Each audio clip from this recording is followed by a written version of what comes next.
Hello friends, again welcome to my channel Study Hub 99, which is a science and spoken English channel. And today we are again sharing a video which is of spoken English, and today we are going to discuss the types of tenses. As you know, the tense determines the time of action and it is of three types. Past जिसे हम भूतकाल कहते हैं, present जिसे हम वर्तमान काल कहते हैं और फ्यूचर जिसे हम भविष्यत काल कहते हैं. We have often studied in Hindi grammar and English grammar. So let's study what does tense do. Actually जो टर्म टेंस है जिसे हम काल कहते हैं, इट शोज़ द टाइम कि हम किस टाइम में हैं. फॉर एग्ज़ाम्पल जो पास्ट है उसमें हम वो सारी बातें करते हैं जो पास्ट से रिलेटेड हैं. वो सिंपल पास्ट भी हो सकती हैं, जैसे मैं ऐसा था, मैं ये करती थी. They can be past continuous कि मैं ये कर रही थी, मैं इस वक्त यह काम कर रही थी. और कोई चीज़ पास्ट परफेक्ट भी हो सकती है जिसमें आपने ऑफन देखा होगा हैड का यूज़ होता है.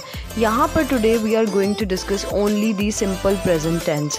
Again I am saying this, only we are discussing today is simple present tense, ताकि लोगों को ये प्रॉपरली शो हो सके कि what is simple present. Simple present को हम इनडेफिनिट कहते हैं क्योंकि वो डेफिनेट नहीं होता. मीन्स इसमें हम वो बातें करते हैं जो जैसी हैं वैसी ही हैं, जिसमें हम आई यू वी दे यूज़ करते हैं every day, sometimes, usually, often, never, या किसी स्पेसिफिक डे पे जो काम किया जाता है वो यूज़ करते हैं. इनमें ही, शी और इट, इनके साथ हम वर्ब में ईएस और एस का यूज़ करते हैं. फॉर एग्जांपल अगर सिंग है तो हम सिंग्स लगा देंगे, या ड्रिंक है तो हम ड्रिंक्स लगा देंगे. तो एस और ईएस का यूज़ होता है with the form of verb. But in case of I, you, we और दे, आई और यू को हम फर्स्ट कहते हैं, फर्स्ट पर्सन्स कहते हैं, बट वी और दे, यू को हम सेकंड पर्सन कहते हैं. इनके साथ हम सिर्फ वर्ब का यूज़ करते हैं. Now let's study it in detail. आपको कुछ भी याद नहीं रखना, it is very easy to remember कि सिंपल प्रेजेंट में हमें क्या क्या बातें करते हैं. सबसे पहले आपने ये याद रखना है दैट सिंपल प्रेजेंट में हम फैक्ट्स और ट्रूथ्स की बात करते हैं. मतलब जितने भी इस यूनिवर्स में सच चीज़ें हैं या कोई फैक्ट है तो वो सिंपल प्रेजेंट में ही डिस्कस किया जाएगा. For example I live in Spain, यहाँ पर आई लगा हुआ है इसलिए हमने वर्ब की फर्स्ट फॉर्म लिव लगाई है, और आई लिव इन स्पेन ये एक सच बात बताई है उसने, तो इसमें ये एक फैक्ट है कि वो स्पेन में रहता है, तो इसलिए इसके साथ कुछ भी हमने और टेंस नहीं लगाना, but it will be simple present. और सिंपल प्रेजेंट में हम सिर्फ वर्ब लगाते हैं जो कि एक्शन वर्ब होती है, जो ये बताते हैं कि हम क्या कहना चाह रहे हैं. For example my cousin does not earn much money, मेरा कज़न ज़्यादा पैसे नहीं कमाता. तो ये सच बात है कि वो ज़्यादा पैसे नहीं कमाता, इसीलिए my cousin does not earn much money. Similarly sun goes around the earth and water boils at 100 degree Celsius. They are universal truths. Second चीज़ जो इसमें आती है, they are routines and conditional things. जो भी चीज़ें हमारे रूटीन का पार्ट है, आप याद रखिए, जो भी आप घर में करते हैं या अपने रूटीन में करते हैं, like I often go to the cinema, I never eat meat, ये आपकी हैबिट है. दे सी हर एवरी डे, वो हमें देखते हैं रोज़. He goes abroad once a year, वो बाहर जाता है साल में एक बार. या जितनी भी कंडीशनल चीज़ें हैं, कंडीशनल्स हैं. For example if you don't water flowers they dry, ये एक फैक्ट है और ये एक रूटीनल फैक्ट है जिसे हम कंडीशनल चीज़ कहते हैं. If I see Mary I will give her the book she lent me, अगर मैं उसको देखूंगा तो मैं उसे बुक दे दूंगा जो मैंने उससे लेंट की थी, मीन्स बोरो की थी. I will do if you want me to, मैं करूँगा अगर तुम ये चाहते हो तो. कंडीशनल का मतलब कि अगर हम किसी को ये कंडीशन रख दें किसी बात की कि अगर आप ये काम करोगे तो ये होगा, यानी normal cheese which is a part of routine and it is a condition, यानी फैक्ट, रूटीन, हैबिट, जो भी हमारी डेली एक्टिविटीज़ होती हैं, जो हमारे रूटीन, हमारे हैबिट, एक्शंस होते हैं, उनमें हम सिंपल प्रेजेंट लगाते हैं. और सिंपल प्रेजेंट में याद रखिए, जब भी आप बात करेंगे तो आई, यू, वी और दे के साथ आप वर्ब की फर्स्ट फॉर्म लगाएंगे, जैसे लिव, ड्रिंक, सिंग, डांस. लेकिन अगर आप ही, शी का यूज़ करते हैं, इट का यूज़ करते हैं, इन दैट केस आपको ये बात ध्यान रखनी होगी कि आपने इट डज़ लगाना है, ही डज़ लगाना है, शी डज़ लगाना है, ड्रिंक्स लगाना है, लिव्स लगाना है. For example he lives in Mumbai, she sings very well, she dances like Madhuri Dixit. So all those things you just have to remember these two things over it. सो अभी तक हमने ये पढ़ा कि जितनी भी हमारी हैबिट्स हैं या यूनिवर्सल ट्रूथ्स हैं, like the sun rises in the east, the sun sets in the west, ये सारी चीज़ें जो हैं यूनिवर्सल ट्रूथ हैं. Earth revolves around the sun, right. तो इस तरीके से जितने भी यूनिवर्सल चीज़ें हम उसमें ये लगाते हैं.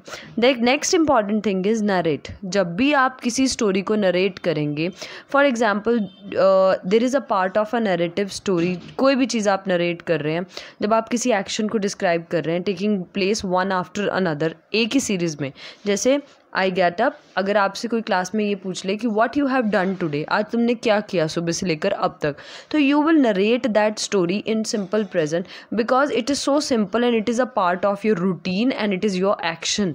तो आप कहेंगे when I get up, I usually take a shower, I make my bed, I have a breakfast and get ready to go to work. So this is as simple as that. जो भी आप चीज़ें narrate करेंगे और एक अपने action को sequence में बताएंगे, that should be in simple present. क्योंकि ना तो वो प्रेजेंट कॉन्टिन्यूस है, मतलब ना तो वो आप उसे कर रहे हैं, ना ही वो प्रेजेंट परफेक्ट है. प्रेजेंट परफेक्ट मीन ना ही आपने उसे अभी अभी फिनिश किया, राइट.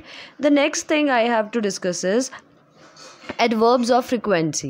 फ्रिक्वेंसी का मतलब होता है कि आप कोई काम कितनी देर में कर रहे हैं. फॉर एग्जाम्पल, आप ऑलवेज उस काम को करते हैं, आप यूजुअली उस काम को करते हैं, आई ऑफन आप ज़्यादातर उस काम को करते हैं, you generally do that work, sometimes do that work, rarely मतलब कभी कभी करते हैं, सेल्डम मतलब हमेशा ही करते हैं, हार्डली एवर मतलब बहुत मुश्किल से कभी कभी करते हैं, या कभी नहीं करते, नेवर. सो जितने भी सिंपल प्रेजेंट टेंस हैं is often use with the so called adverbs of frequency. These adverbs are placed before the main verb. यानी कि जो आपकी मेन वर्ब होती है, वर्ब क्या होती है? क्रिया. यानी आपने क्या किया, आपने डांस किया, आपने ड्रिंक किया, आपने ईट किया, आपने सिट किया, आपने स्टैंड किया, मतलब जो आप काम कर रहे हैं ना, that is called as verb, जिसे हिंदी में हम क्रिया बोलते हैं.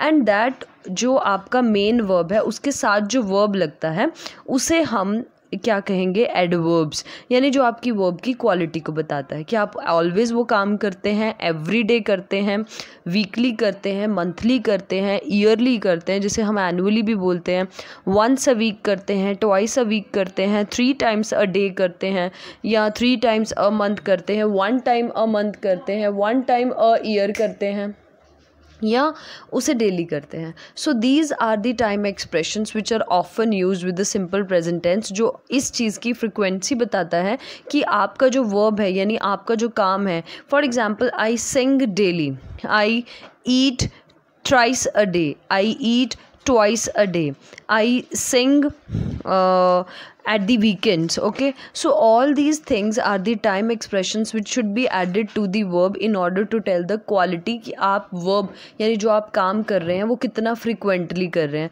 उस केस में भी हम simple present tense को यूज़ करते हैं. So let's exercise all these things. For example, present के लिए आप टुडे यूज़ कर सकते हैं, this week, this month, this year, at the moment, today and every day. For example, I walk to school. अब I के साथ आप देखिए वॉक लगा है एंड SES नहीं लगा. टॉम बाइक्स, टॉम एक लड़का है इसलिए उसके साथ ES लगा है, bikes to the school.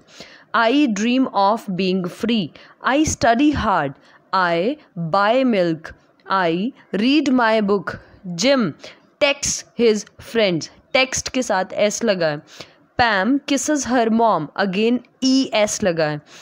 It is sunny, time flies, I say hello. So all these things आप देखिए कि वो रूटीन की बात कर रहा है, रूटीन की बात कर रहा है. Then I dream of being free, ये एक फैक्ट है कि वो आज़ादी से सपने लेता है. आई स्टडी हार्ड, ये उसका रूटीन है. आई बाय मिल्क, अगेन ये उसकी रूटीन है. आई रीड माई बुक, ये इसकी हैबिट है. जिम टेक्स्ट हिज फ्रेंड्स, ये उसका फैक्ट है कि उसने टेक्स्ट किया यानी मैसेज किया अपने फ्रेंड्स को. पैम किसेस हर मॉम, ये उसका रूटीन वर्क है. So all these things which are habit and truth, उसके लिए हम सिंपल प्रेजेंट यूज़ करेंगे. So let's start with this exercise. Helil dash hamburger. Helil जो है वो हैमबर्गर को पसंद करती है. तो since she is a girl, तो शी के साथ आपको पता ही है S या ES लगेगा. So you will write likes, likes नहीं sorry, you can say eat, but यहाँ पर ईट के साथ S नहीं लगा तो हम इसे लाइक्स लिखेंगे. Helil likes hamburger. Similarly, she dash exercise every morning, she does exercise every morning. She dash cake, again she लगा हुआ है तो bakes cake.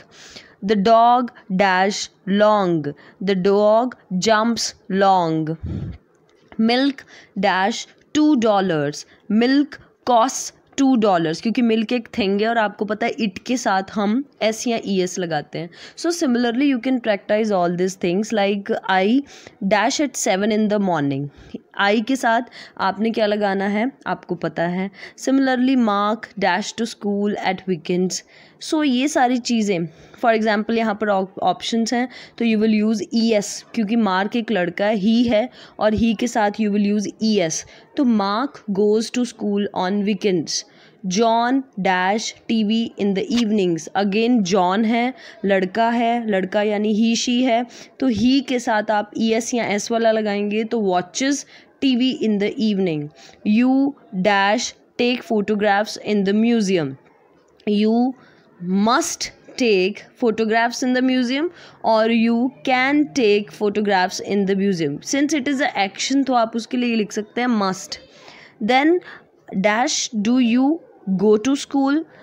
Why you go to school तो नहीं हो सकता. How do you go to school हो सकता है क्योंकि answer is by bus. So how do you go to the school. Dash और answer is strawberry jam.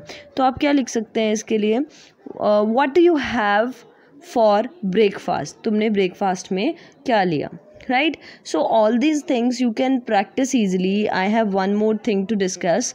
Sometimes it can be asked in the question form. In that case also you will use S and E S depending कि वो लड़का है लड़की है या it है.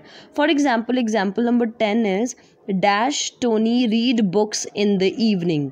कि क्या टॉमी बुक्स रीड करता है टॉनी इवनिंग में.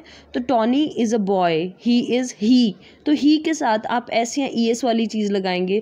It means does Tony read books in the evening. Yes he does right. तो वो करता है. ये सारी चीज़ें आपने ध्यान रखनी है while using the simple trends. For example Paul dash maths at a secondary school. Paul क्या करते होंगे मैथ्स के साथ. ऑब्वियसली टीच करते होंगे. तो you will write Paul teaches maths at secondary school. यहाँ पर मैंने टीच लगाया है. Teach is the first form और एस लगाया because Paul is a boy. Lisa dash her lessons every afternoon. Lisa takes her lessons या studies her lessons every afternoon. Paul is a cook. He dash lots of food in a restaurant. He eat lots of food in a restaurant. Remember अगर कोई चीज़ plural लगी है तो उसके साथ आप simple भी लगा सकते हैं.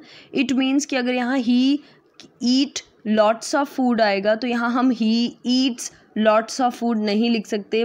Rather you will write he eat lots of food in a restaurant because it is a simple present tense and you will use the first form of the verb. Then Lisa is a secretary. She dashed the phone a lot of times every day. तो she uses the phone a lot of times. अब lot of times काफ़ी पीछे चला गया है और वो times यानी plural sentence पीछे है तो आप she के साथ s या es लगाएंगे. So she uses the phone a lot of times every day. Nadia is a housewife. On Wednesdays and Saturdays she dash the ironing. She does the ironing. Peter is a coach driver. He dashed the bus from 9 to 5 every day. He drives the bus. अब he है तो मैं s या es लगाऊंगी. Obviously कोई बस को drive करेगा इसलिए he drives the bus from 9 to 5 every day. Then Alan is a computer technician. He dash lots of computers. He repaired. Obviously कोई technician है तो वो repair करेगा. So he repairs lots of computers. यहाँ पर lots के साथ भी ऐसा है computers के साथ भी ऐसा है तो आप ये लिख सकते हैं he उसने ठीक किए रिपेयर लॉट्स ऑफ कंप्यूटर्स तो रिपेयर आएगा. तो आपने ये याद रखना है कि ही और शी के साथ हम फर्स्ट फॉर्म ऑफ वर्ब लगाते हैं but S and E S depending on the sentence लगता है. जैसे यहाँ लॉट्स ऑफ कंप्यूटर्स है अगर हम यहाँ लगा देंगे he repairs lots of computers then it will not sound well. So if you like this video then share and so subscribe to my channel if you're a new viewer and please do comment in the comment section. I hope you learn these tenses easily. Please stay tuned to my channel for further more videos. Thank you.